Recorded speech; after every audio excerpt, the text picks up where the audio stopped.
Vamos al tema sanitario, que es el que más nos preocupa por estos días. El MinSal ha confirmado ya que 6 niños han perdido la vida a causa del virus sincicial, mientras que más de 1000 menores están internados en este momento en unidades de cuidados críticos. Son casos que podrían ir aumentando en las próximas semanas, tensionando aún más la red hospitalaria y la disponibilidad de camas pediátricas. Vamos a conversar sobre este tema. Nos acompaña para eso el exministro de Salud, Álvaro Erazo. Muchísimas gracias por estar con nosotros y bienvenido. Gracias por la invitación.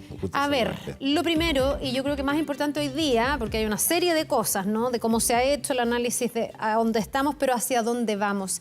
Estamos en el peor momento, deberían ser peores las próximas semanas. Hay varios expertos que ya dicen que además del virus sincicial que circula con mucha fuerza, se nos viene un pic de influenza relevante. Sí, tal como hemos dicho, este es un pic de virus sincicial respiratorio los más importantes y más altos y graves de los últimos 30 años. Y particularmente severo porque ataca fundamentalmente a los niños, también a adultos en menor medida, pero a los niños y sobre todo a los menores de 1 año, pero en general es un virus que afecta a esta población, la más vulnerable, que son los niños menores de 3 años, 4 años. Pero está presente y también están presentes otros virus. Si tú analizas los estudios que hay del ISP, donde está el registro de todo lo que se pesquisa en términos de virus circulando, el 56% es BRS. Y de ese 56, prácticamente la mitad es de niños mayores de 1 año y la otra mitad, menores de 1 año, también se distribuye en la carga viral. Ahora, ¿qué está pasando? Y pasó en Europa, en el hemisferio norte, fundamentalmente, aparecen, y por eso la vacuna contra la influenza, y tan importante que la gente se vacune contra la influenza, aparece también en circulación, y lo vivimos en el hemisferio norte, con mucha fuerza la influenza. Entonces, la influenza, indudablemente, a 3-4 semanas más va a estar muy presente en Chile y junto a eso también el COVID. De tal manera que incluso algunos han llamado la triple epidemia. Esto. En el hemisferio norte, en Estados Unidos, fue muy fuerte el año pasado. Y eso a nosotros también nos sirvió y nos debe servir para tomar medidas adicionales y extraordinarias. Han bajado los casos de urgencia en varios grupos de edad, pero en menores de 1 año y en mayores de 65 está empezando a aumentar.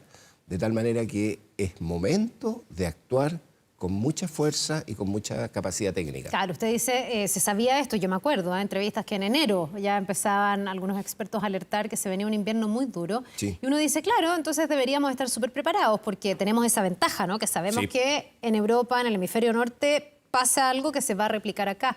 Sin embargo, en las últimas horas, en los últimos días, hemos visto que estamos en una situación de mucha fragilidad, tal vez con un punto de inflexión que es la muerte de esta pequeñita lactante de solo 2 meses, que hizo que, yo creo, en las últimas horas todo se acelerara bastante. ¿Usted diría, Álvaro, que ahora sí entramos en una ruta donde la reconversión de camas, los equipos especialistas, porque no son solo camas, es todo lo que conlleva, va tomando el mismo ritmo que los contagios, que están en un pic incluso histórico, dicen? Sí, yo diría que es el momento, en primer lugar, vacunación. Adultos mayores se están vacunando un número importante, pero muy bajo todavía. Las embarazadas, tenemos cifras de 36% de cobertura en embarazadas. Los grupos de enfermos crónicos también. Ahí tenemos que hacer un esfuerzo mayor. Nosotros tenemos que hacer una campaña nacional de vacunación en los próximos días. Salir a los centros productivos, laborales, servicios, centros de aglomeración. Disponer la capacidad de llevar las vacunas ahí donde está la gente, educar a la gente que la vacuna es súper importante. ¿Por qué no se ha hecho eso? Cuesta entenderlo, porque además pedirle en estos días, yo pensaba, no sé, hoy día, a un adulto mayor de 80 años, de 70 y tantos años, que se levante con 1 grado bajo cero, con 1 grado, con 2 grados, no sé, hasta hora de la mañana, es bien poco probable que ocurra, digamos, a lo mejor aquí hay que ir a la casa a vacunarlo. Claro, nosotros tenemos los CEFAM visitas domiciliarias, los listados de los enfermos crónicos, los postrados, o sea, tenemos todo el trabajo que se hace con las personas que están en calle. O sea, tenemos que hacer esa movilización y se ha hecho antes y también creo que el llamado es a redoblar los esfuerzos de prevención. Está la discusión del uso de mascarilla, aquí hay que ser solidarios. En los colegios a veces pasa que unos papás dicen, mire, no quiero que usemos más. Mire, en este minuto van a ser, ¿qué? 4 semanas, 5 semanas, pero necesitamos uso obligatorio en los colegios, sobre todo, y los lugares de aglomeración, en los servicios públicos donde se concurre la gente habitualmente, en los servicios bancarios, comercio. uso obligatorio de mascarilla. Pero eso se debería instruir más que recomendar, porque hasta Así ahora las autoridades dicen que es una recomendación, pero no hemos llegado a un momento donde se obligue a usar mascarilla. Mi opinión es que hay que hacerlo, porque el contagio del VRS sabemos es por el contacto directo, los niños por supuesto también por mano, entonces el lavado de manos está bien, el uso de mascarilla está bien, la distancia física está bien, pero se nos van a sumar 3 virus, esta triple edemia que le llaman, o triple epidemia. Entonces, aquí los factores, los niños se tocan unos con otros, unos todavía están yendo al colegio y eso está bien, es razonable, pero el contagio es muy agresivo, es muy fuerte. Si vemos las curvas, indudablemente que aquí tenemos que cortar, aplanar esa curva lo más que podamos antes del mes de julio. Entonces, creo que la recomendación es válida, vacunación, uso de mascarilla, y perfectamente también extender la licencia maternal. O sea, el postnatal. El postnatal. O sea, tenemos mujeres que hoy día están terminando su postnatal. Yo lo extendería hasta la mitad del mes de agosto, periodo en que justamente terminan los episodios críticos. Puede ser un buen referente. De tal manera que tratemos de prevenir que esto siga circulando y además con las tasas bajas que tenemos de vacunación. Y que sea posible tomar esas medidas, porque se ha llamado a que los niños más chiquititos se queden en su casa aislados, pero hay mamás que simplemente no pueden. O sea, si voy a perder mi trabajo, en el fondo, o sea, uno necesita que alguien le eche una mano. ¿Usted no siente, Álvaro, que ha sido todo un poco lento o poco resuelto en estas materias?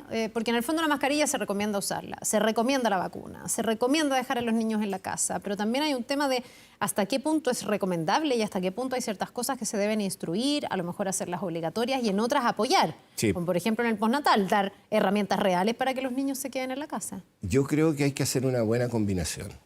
Y en periodos de alerta sanitaria, de emergencia sanitaria, estas recomendaciones se hacen obligatorias. ¿Ha sido débil hasta ahora la autoridad en todas estas materias? Yo creo que siempre se puede hacer mejor. Cada vez que fallece un niño, cada vez que hay una controversia porque falló el dispositivo sanitario, porque no se derivó a tiempo, siempre se puede hacer mejor. Y yo creo que quienes trabajamos en salud, yo soy pediatra, trabajé en el Consejo COVID también, discutimos harto con el gobierno, pero finalmente se fue avanzando y colaboramos. A mí me invitaron el gobierno, el ministro Mañalich, a formar parte de ese Consejo COVID, discutíamos, llegábamos a acuerdos y el gobierno, que era quien ejercía la rectoría, sacaba adelante los temas. La mayoría de los temas salieron adelante. Siempre hubo controversia respecto al tema de la mascarilla, al tema de la vacunación, si debía ser obligatoria o no, en fin. Entonces, yo tengo la impresión de que siempre se puede hacer mejor. ¿Ha sido una campaña de invierno y sobre todo de vacunación débil? ¿Ha faltado énfasis, comunicar el riesgo, por ejemplo? La comunicación de riesgo ha sido débil. A mí me parece que tener cifras tan bajitas de embarazadas vacunadas, y de adultos mayores. Adultos mayores vacunados. Menos del 60%. O sea, la gente desconoce, no tiene mucha información y sobre todo hoy día está bombardeada, ya sea por los nietos, por los hijos, de mucha información de que las vacunas son cuestionadas, etcétera, etcétera. Y entonces hay que hacer un esfuerzo. Cuando fue la vacuna del COVID también hubo mucha controversia que no servía para nada, etcétera.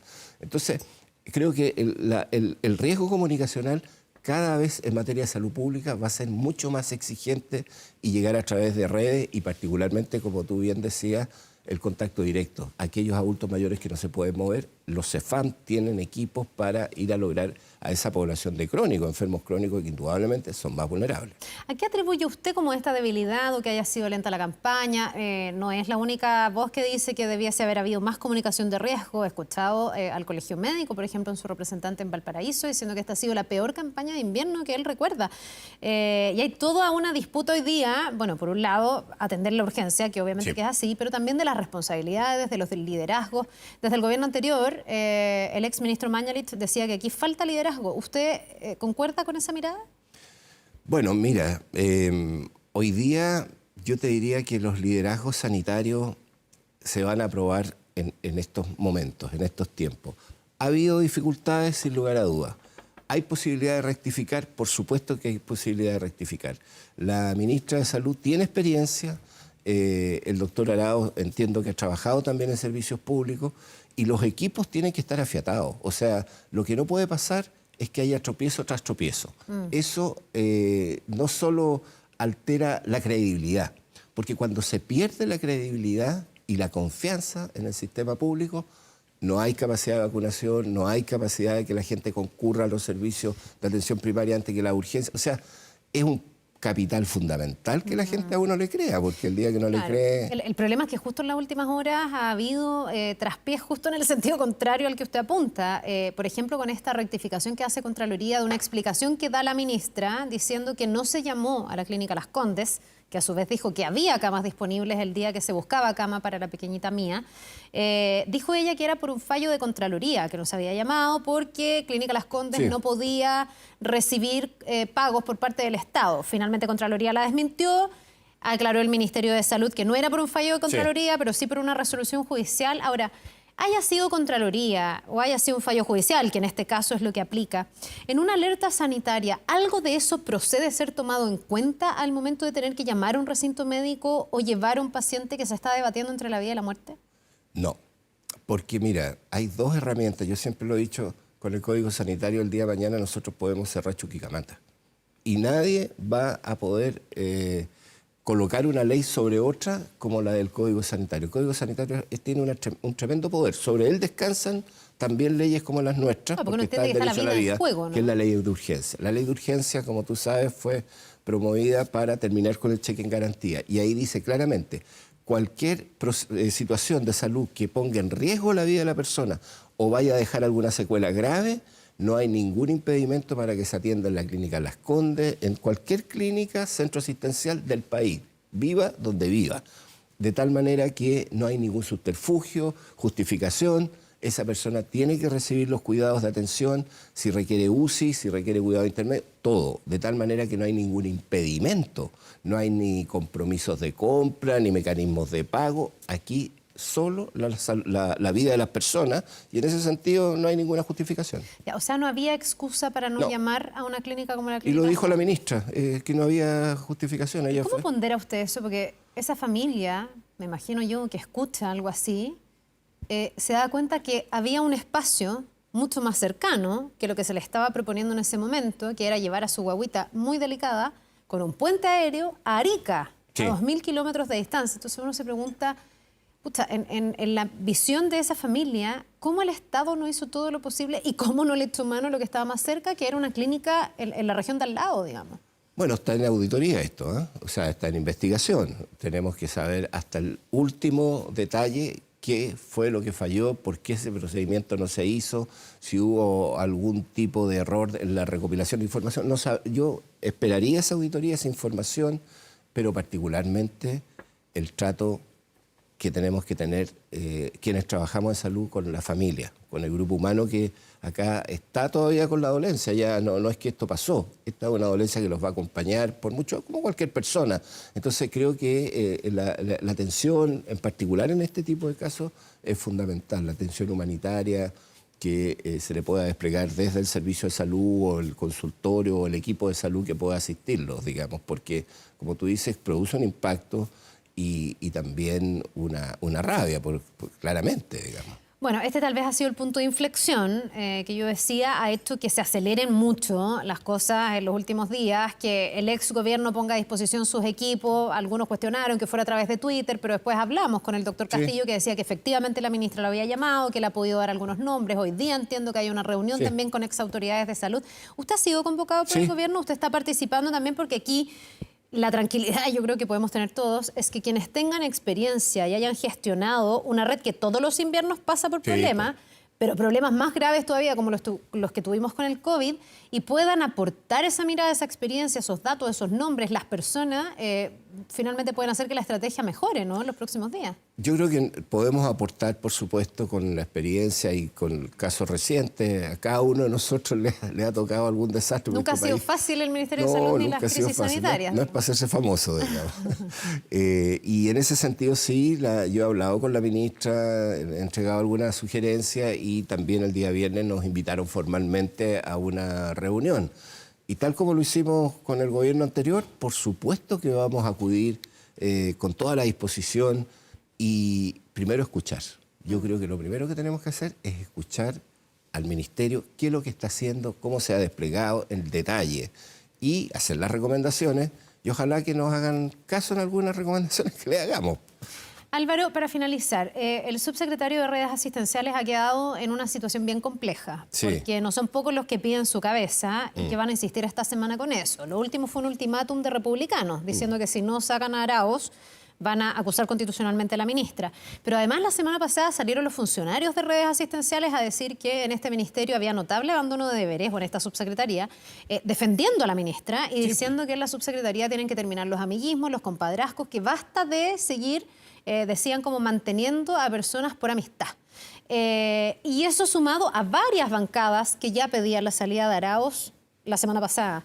¿Usted cree que es sostenible mantener al subsecretario? Si usted fuera el ministro en este momento, ¿podría mantener a un subsecretario que ha sido así o está así de cuestionado, pensando también en superar la crisis, me imagino? Algunos dirán es que aquí hay un muñequeo político, otros dirán es que es la única manera de volver a recuperar credibilidad. ¿Dónde se instala usted? Mira, yo te diría que en este minuto, lo peor, por la emergencia, por las condiciones que estamos viviendo y por lo que viene por delante en las próximas semanas, son pocos tiempos los que nos queda para actuar. Hacer cambios en el ministerio creo que sería absolutamente contradictorio con el propósito que perseguimos todos, que es mejorar la salud y estar atentos a resolver los problemas que van a aparecer con esta curva en alza que no se va a detener hasta fines de julio. Entonces, creo que sería una gran irresponsabilidad y el llamado es más bien a los parlamentarios, si quieren ver la realidad, que vayan a terreno, que vayan a ver los hospitales, a lo mejor pueden colaborar ellos, no te digo haciendo atención de salud, pero buscando soluciones, agenciando quizás nuevos recursos, procedimientos. O sea, necesitamos a toda la ciudadanía, yo lo que te decía, la vacunación. Yo no me imagino un plan de vacunación diciendo lo mismo, vaya a vacunarse, vaya a vacunarse. No, o sea, se acabó. Hay que cambiar la estrategia. Hay que movilizar los dispositivos. Y en ese sentido creo que pedir una renuncia hoy día no tiene ningún sentido. Va a alterar. Mire, imagínense la cantidad de procedimientos, viajes para allá, viajes para acá, para ir a explicar una cosa u otra. A mí me parece que hoy día tenemos que concentrarnos en atender a nuestra población infantil, ahora más adelante a los adultos mayores y a nuestros enfermos, a toda la población, y en ese sentido esto no ayuda. Bien, pues vamos a ver cómo se resuelve, porque hay una tirantez también en materia política que está cruzando esto otro, que es lo más relevante, la crisis sanitaria. Álvaro Erazo, exministro de Salud, muchísimas gracias por habernos acompañado. Muchas gracias a ti por la invitación. Que le vaya muy bien, que tenga un buen día.